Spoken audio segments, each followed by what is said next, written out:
Hello YouTube. I thought I'd show you guys my still camera. Since I've never really shown it before, I've actually taken a few videos with it a long time ago. But this is my still camera. It is a Nikon Coolpix 5700. This camera, I believe, is from around 2002. And it takes excellent pictures. It's a 5 megapixel camera. So it was pretty high end for the time. It has a live accessory shoe, so you can actually put a flash in there that might run off of the battery or not. I'm not sure.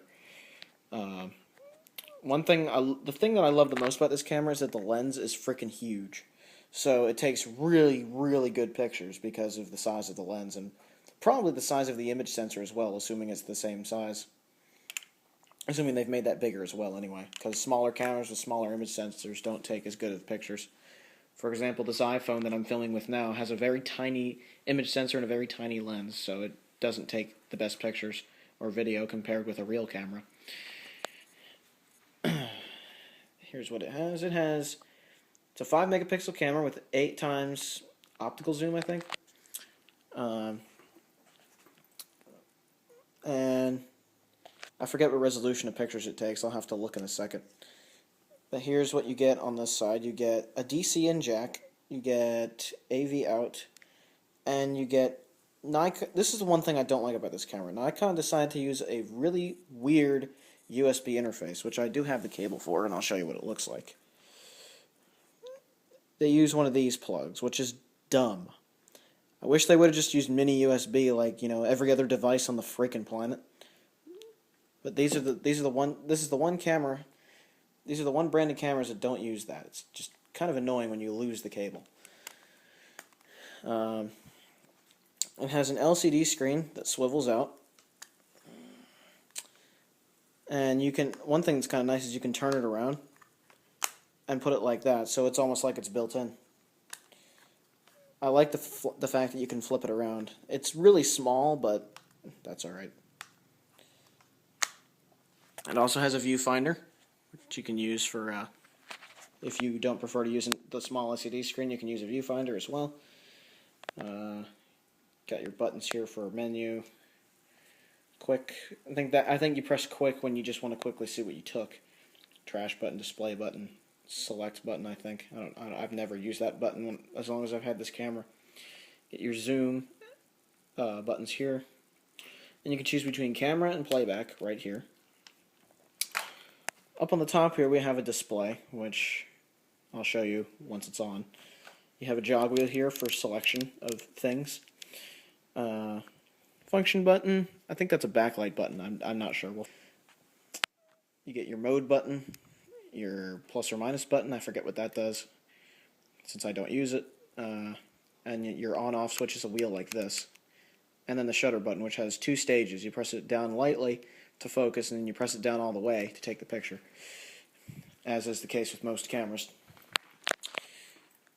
This camera has a tripod mount, as you can see, because it's on a tripod.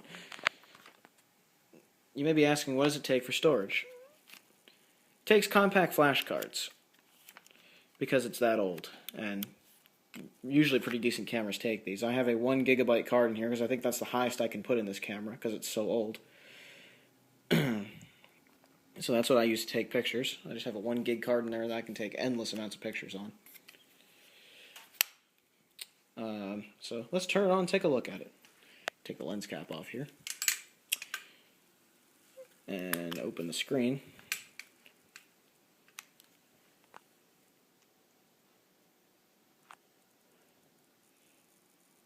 Card contains no images. Well, switch to playback. This is fun. Woo! So you guys can take a look at the optics here. Look at that. There you go. It's Alexa mode like that. So you get your f2.8. Let's move it around the room and see if the different lighting changes anything. I have the camera setting on normal for the picture quality. You can change the picture quality with buttons on the side here. Actually, you can use these buttons to turn the flash on, turn red eye off, This button will select, I'm not sure what this does, but one of the options, you get like a mountain sort of icon, then you get a flower icon, then you get a timer icon, and I use that button for the timer most of the time.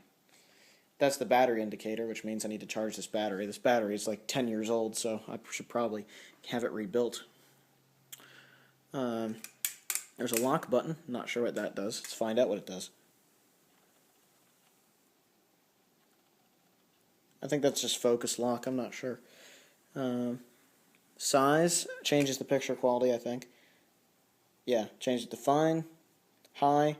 You can even take raw images, which is crazy. And then you can do basic, which gives you a ton of images on a 1 gig card. I usually leave it on normal because normal is good enough quality for what I do with this camera. Let's see if you can take a look at what the viewfinder looks like if I close the screen here.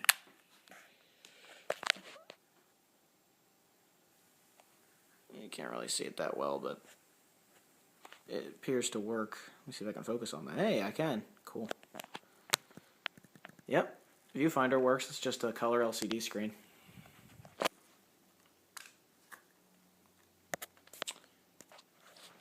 And we'll take a picture of the ionic breeze over there. So I'll move my tripod into position here and then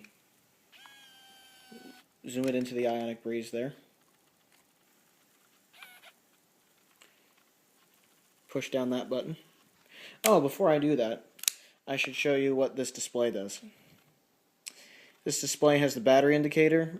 It has the it'll say f2.8 or f3.7.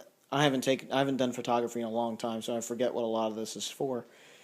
Let's see, the joggle does anything. No, it doesn't.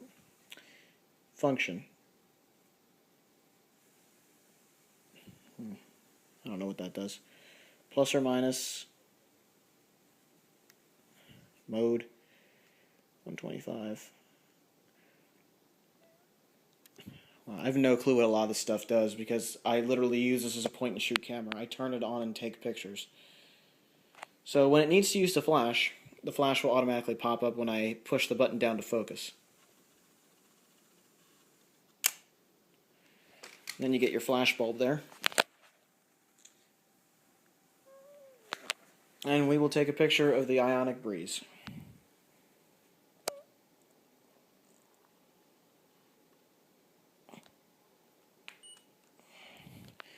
There you have your picture, which I will show in the video right now.